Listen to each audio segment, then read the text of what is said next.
Terima kasih untuk kehadiran teman-teman semua yang mungkin sudah pada lihat teasernya dari kemarin ya, dan sudah mengajukan pertanyaan di question box kami. Dan jangan lupa ada hadiah saham untuk penanya terbaik hari ini ya.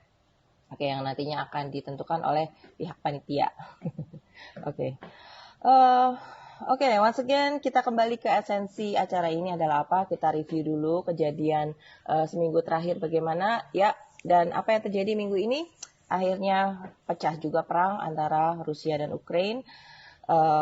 Tampaknya Putin sudah tidak bisa dibujuk-bujuk lagi, dan akhirnya kemarin pagi itu dia mengumumkan, pagi kita dan malam di sana dia mengumumkan bahwa dia akan mengerahkan invasi militer, benar-benar mengerahkan invasi militer kepada Ukraina, dan bahkan dia juga sempat ngomong memberikan warning kepada negara barat untuk tidak ikut campur atas tindakan agresi militer yang dia laksanakan terhadap Ukraina ya. Jadi dia sudah ngomong duluan, jangan ikut campur atas keputusan saya, dan ya intinya Rusia itu mau dianggap lebih gitu oleh negara-negara barat, dan merasa punya bargaining power yang lumayan besar di dunia. So ya, perdamaian dan kolaborasi sepertinya masih panjang, nggak akan ketemu sekarang. Ya, kita lihat perkembangannya. Sementara bagaimana efeknya dengan market? Ya, of course kemarin kita juga lumayan digempur ya sepertinya market IHSG. Dan malam-malamnya Dow Jones-nya itu sempat minus 800. Tapi pagi-pagi ini saya bangun, saya lihat Dow Jones surprise bahwa ternyata berhasil ditutup positif plus 92. Kenapa? Karena Presiden AS Joe Biden ini mengumumkan pengenaan sanksi baru terhadap Rusia. Jadi setelah berkonsultasi dengan negara G7 lainnya, Biden mengumumkan penjatuhan sanksi kepada Rusia yang menyebabkan kemampuan bisnisnya itu dengan negara-negara lain jadi berkurang ya. Biasalah sanksi ekonomi gitu. Kalau ya negara-negara barat juga terus terang kalau misalnya nggak suka sama negara Timur Tengah gitu, kayak negara Iran, nah dikasih tuh sanksi ekonomi gitu. Dan begitu sanksi ekonominya dicabut, nah misalkan Iran ini adalah penghasil minyak lumayan gitu ya, walaupun negaranya cuma secuplek, tapi dia produksi minyaknya tuh lebih besar dari negara yang lebih besar dari dia gitu. Nah, ketika sanksi ekonominya Iran itu dibuka, langsung dia produksi minyak besar-besaran, dan akibatnya berlebihnya supply bisa membuat harga komoditas turun. So, tapi yang tidak terjadi di sini adalah sebaliknya gitu. Kalau ditetapkan sanksi ekonomi ya probably artinya gini kemungkinannya, Rusia juga punya minyak ya kan, atau punya barang dagangan apalah lainnya. Jadi negara-negara ini partner bisnisnya bisa menetapkan bahwa kalau kamu tidak berdamai atau menarik pasukanmu dari Ukraina, maka kami nggak akan melanjutkan bisnis dengan kamu lagi. Nah, bisa juga kayak gitu ya. Bahkan sudah ada beberapa jangankan negara, company aja udah ada yang bikin action seperti itu gitu, sudah menentukan sikap seperti itu. Nggak cuma company doang, atlet gitu ya, atlet pemain bola contohnya. Nah, pemain bola ini kan klubnya mahal, terkenal, punya bargaining power terhadap iklan. Nah, iklan company Rusianya itu dicopot dari jersey-nya mereka gitu ya. So satu keputusan leading to another gitu ya. Oke, sanksi juga dijatuhkan kepada perbankan dan BUMN Rusia. Nah, oke, di sisi lain bursa Eropanya masih melemah dipicu serangan yang dilakukan Rusia terhadap Ukraina. Yes, kemarin lucunya kita tuh akhirnya kita adalah generasi yang bisa mengikuti perang dari social media. Can you imagine that? Bahkan bisa dari TikTok, bisa dari Instagram gitu loh. Even soldiersnya sendiri tuh posting gitu di TikTok, di Instagram. Kan lucu juga ya. Maksudnya it's like telling us gitu where they are. Sedangkan zaman dulu tuh perang aja tuh pasti nggak boleh bawa handphone gitu kan. Jaga base, military base aja juga kadang nggak boleh bawa handphone gitu. So yeah, this is the digital technology war era. Oke, harga minyak melonjak naik dengan Brent crude berada pada $105 per barel. Oke. Yang untung siapa? Kalau harga minyaknya sampai 100, siapakah produser minyak nomor 1 di dunia? Ada yang bisa jawab? Siapa produser nomor 1 minyak di dunia? Bukan negara OPEC loh. Itu adalah Amerika Serikat. Ya, dan Amerika Serikat bukan termasuk di dalam negara OPEC. Dia adalah produsen minyak nomor 1 di dunia. So, minyak 105 per barrel, kira-kira enak nggak ya buat dia? Di satu sisi, dia jualannya oke, jadi bisa jadi mahal. Tapi di sisi lain, harga BBM di negara dia juga melonjak. Karena, like I said before, minggu lalu, saya udah pernah jelasin, tidak seperti di Indonesia, harga BBM di sana itu berfluktuasi mengikuti gejolak harga minyak dunia aslinya. So, ya. Kalau di kita Pertamina harganya ya paling gitu-gitu aja. Pertalite 7 paling murah sekarang paling Pertalite ya, cari premium udah susah. Pertalite 7.600 something, Pertamax 9 ribuan gitu, ya paling segitu-gitu aja. Tapi kalau Anda perhatiin harga Shell, BP, nah itu udah mulai naik-naik terus tuh di atas 12.000, ya kan? Ya Pak Hadi, saham terjun bebas Om Putin bikin hancur saham. Ya, well, he's president, he can do anything. Dan dia juga mungkin punya pertimbangan gitu ya, menyangkut nama besar Mother Russia ini. So, ya. Oke, AS akan bekerja sama dengan negara lain untuk merilis cadangan minyak mentah yang dimiliki sebagai upaya meredam peningkatan harga minyak dunia setelah ekspor minyak Rusia terputus. Nah, by the way, menyikapi harga minyak yang memang sudah naik sebelum-sebelumnya ini, Amerika merasa kesulitan karena ini mempengaruhi inflasi mereka. Ya, inflasi mereka makin tinggi aja. Dan akhirnya mereka terbentur dengan kondisi tapering dan kenaikan suku bunga. Ya, ini adalah snowball effect gitu ya, dari satu hal berlanjut mengakibatkan hal lain. Ya, memang artinya moral of the story yang bisa kita ambil dari kejadian ini adalah one thing lead to another. So, kita baik-baiknya baik-baik jadi manusia lebih bijak ya, lain kali kalau bikin keputusan. Jangan seperti Om Putin itu. Oke. Ya, sekian market wrap dari kita. Tapi kalau Indonesia bagaimana? Ya, tadinya saya cukup merasa optimistis, tapi tampaknya gempuran ini tidak bisa dihindari lagi. Nah, makanya kemarin itu kita sempat turun lagi sampai serendah-rendahnya itu 6758. Well, pretty much di support area karena syukurnya di situ masih ada MA20 dan masih ada support upper channel yang tadinya ketembus itu pada waktu awal Februari dan itu menyebabkan kita bisa melaju ke sekitar 6.900 gitu ya. Ya, cuman apa boleh buat,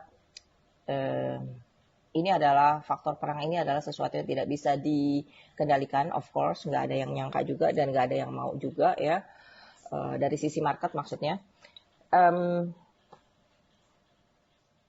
Setelah 2 tahun COVID, akhirnya kita keluar rumah disambut oleh perang. Oke. Berarti secara teknikal, yang bisa kita harapkan dari market hari ini, PR-nya adalah untuk kembali naik ke atas level 6840. Syukur-syukur bisa ditutup di 6850, itu akan cukup aman ya untuk menjaga uptrend jangka pendek ini tetap hidup. Oke.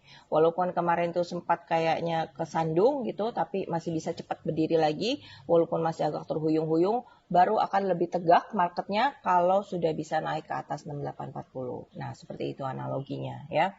Bukan tidak mungkin dengan konsistennya dana asing yang masih masuk ke market kita masih bisa mempertahankan uptrend kita sendiri gitu ya. Coba lihat kemarin kan turun dalam tuh. kondisi net buy asing kita bagaimana? Secara year to date masih kenceng kok. Di 22 triliun loh sekarang year to date loh. Ini year to date. Artinya dari awal tahun sampai sekarang baru tanggal 25 Februari. Net buy asing masih kenceng di angka 22 triliunan. So, oke, Indonesia kalem dulu. Jangan ikut-ikutan panik. Oke. Nah, ada pertanyaan dari yang masuk ke question box kemarin. Saham apa yang bisa terbang hari ini? Nah, kalau kemarin kan itu sahamnya kebanyakan adalah berputar di sekitar energi karena udah pasti harga batu baranya naik 5-6%, harga minyaknya juga shoot sampai 100. Oke, bagaimana dengan potensi mereka hari ini? Kalau PTBA yang PTBA, nah PTBA ini kalau saya punya target di sekitar 3250 sih ya. Dan kenaikan kemarin itu solid banget, angka volumenya masih tinggi, so bagi yang sudah punya masih boleh hold dan target cita-citanya untuk jangka pendek bukan yang nggak mungkin loh. PTBA ini bisa sampai ke 3.600 ya. So hopefully 3250 lewatin dulu and then impiannya adalah 3.600. Kemudian bagaimana dengan Antam dan ITMG? Oke. Kemarin ada rekan Grace juga nanya ITMG ke mana lagi? Kemarin juga volumenya tinggi. Oke, wow. Oke, titik tertinggi ITMG pada tahun 2021 kemarin, bulan Oktober, ada di 27.750. Nah, itu kita perhatikan dulu ya, gerbang berikut buat ITMG. Kemarin sih udah hampir 27.000. Kayaknya masih bisa di hold, ya udah kalem aja dulu ya. Tapi 27.750 mungkin kita lihat-lihat. Oke. Oke, pertanyaan selanjutnya. ITMG, Doit, Antam. Nah, Antam adalah, oh ya, jangan lupakan juga ini, yang punya Safe Haven nih. Safe Haven apa? Yo, emas. Oke. Antam punya emas, yes. Nanti kita bahas MDKA, PSAB. Mungkin kalau masih ada itu, masih ada potensi. Antam, jujur sudah sampai target saya di sekitar 2250 kemarin. Masih bisa lanjut nggak ya? Uptrendnya sih bagus. Cuman saran saya terapkan trailing stop aja. Kalau misalkan dia closingnya malah jadi di bawah 2120, sell on strength sedikit sebagian gitu. Di sekitar 2250 gitu, atau kalau dia masih kenceng naiknya ke 2350, boleh jual. Kalaupun ternyata Antam itu melemah ya di sekitar angka 2050 sampai 2100 sebenarnya masih ada support sih. Doit ini lumayan nih naiknya dari awal Februari ya, dari 9 Februari di angka 276 sekarang sudah 400. Congratulations buat yang punya Doit ya. Dan ini juga sudah termasuknya kena target saya di sekitar harga 400. So, kemana lagi tujuan Doit? Saya rasa, oke, ke sini. 440. And then titik tertinggi sebelumnya ada di sekitar 458 dan 466. Nah, itu ya untuk Doit. Oke, Zinc dan Era. Zinc. Kapuas Prima Coal.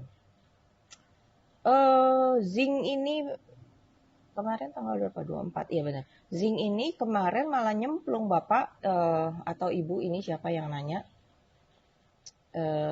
Friska. Oke. Friska. Oke, sorry. I think it's madam ya. Ibu, ini zinc-nya malah kemarin nyemplung, nggak ikutan sama teman-temannya. So, supportnya yang justru yang harus diperhatikan untuk zinc adalah siap-siap supportnya. Kalau misalkan dia turun lebih rendah dari 92, mendingan jangan disentuh dulu deh.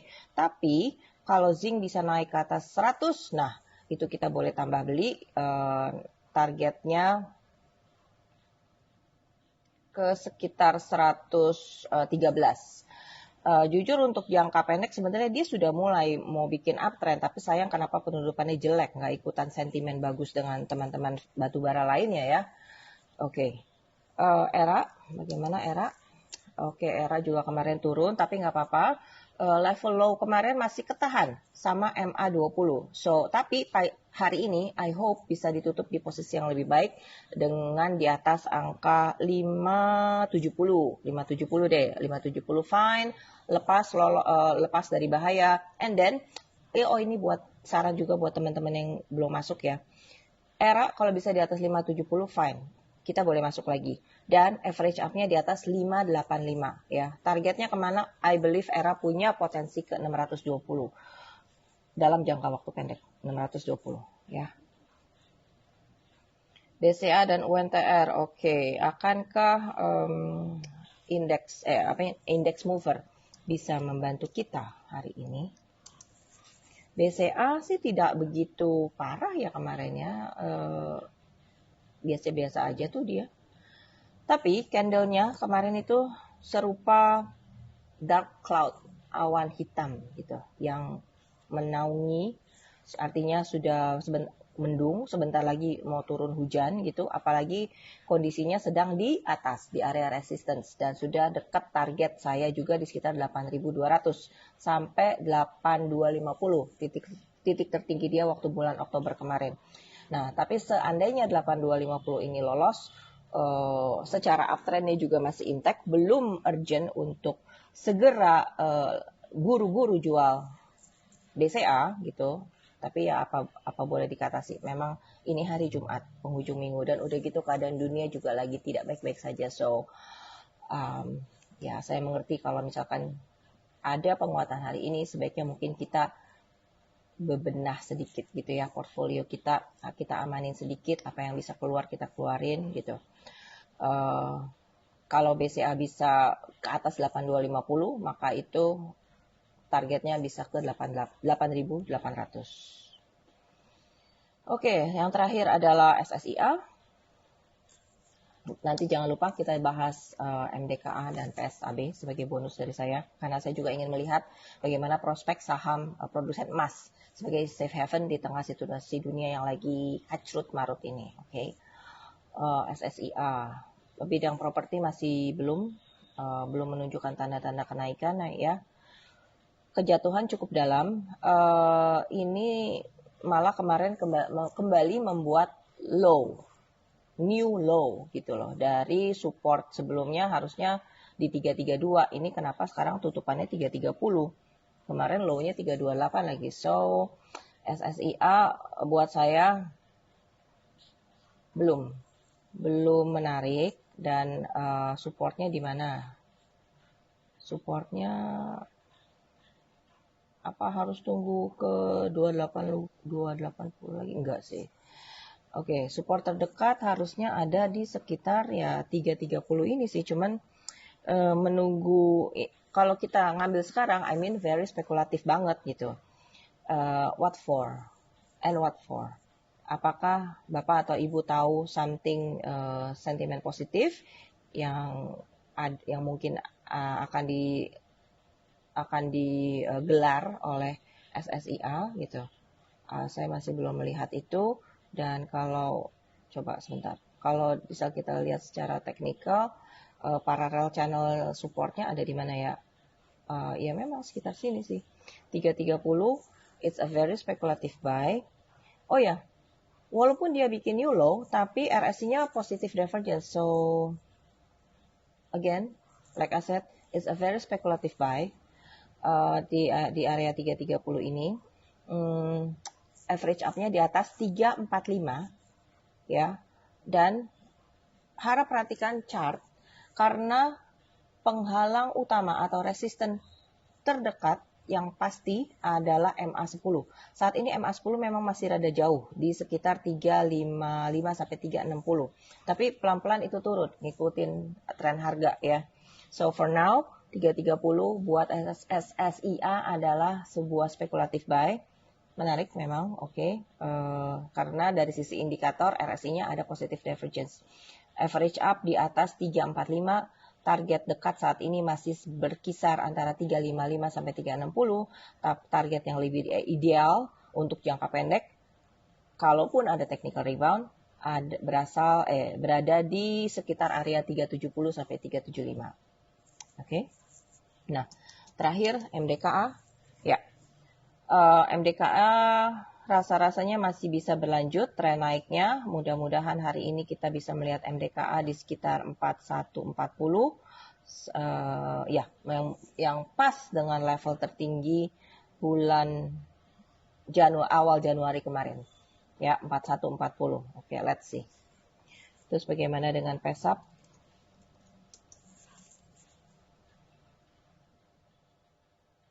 PESAP ini kemungkinan dia akan membuat pola reversal double bottom dengan double bottom, oke. Dengan neckline persis saat ini di area 156 ya. Tapi kalau 156 ini tembus, maka PESAP punya kemungkinan naik untuk menuju 190 sampai 200 ya. So, make sure PESAP lewat 156. Kemudian average up-nya bisa dilakukan di atas 164. Targetnya dari pola double bottom itu kan PESAP udah turun nih, lumayan berbulan-bulan nih ya. Dari titik tertinggi dia Desember tahun 2020. Sekarang dia bikin bottoming, fase bottoming, bikin polanya double bottom gitu kayak huruf W, dan neckline-nya memang persis saat ini di 156. 156 lolos, maka kita masuk. Average up di atas 164, targetnya 190 sampai 200. Oke? Ya.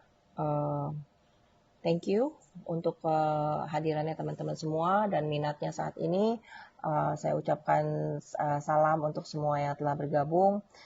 Tetap positif dan tetap berdoa untuk perdamaian dunia. Oke? Nanti pemenang hadiah saham akan diumumkan oleh panitia dari Henan Putira Sekuritas. Oke?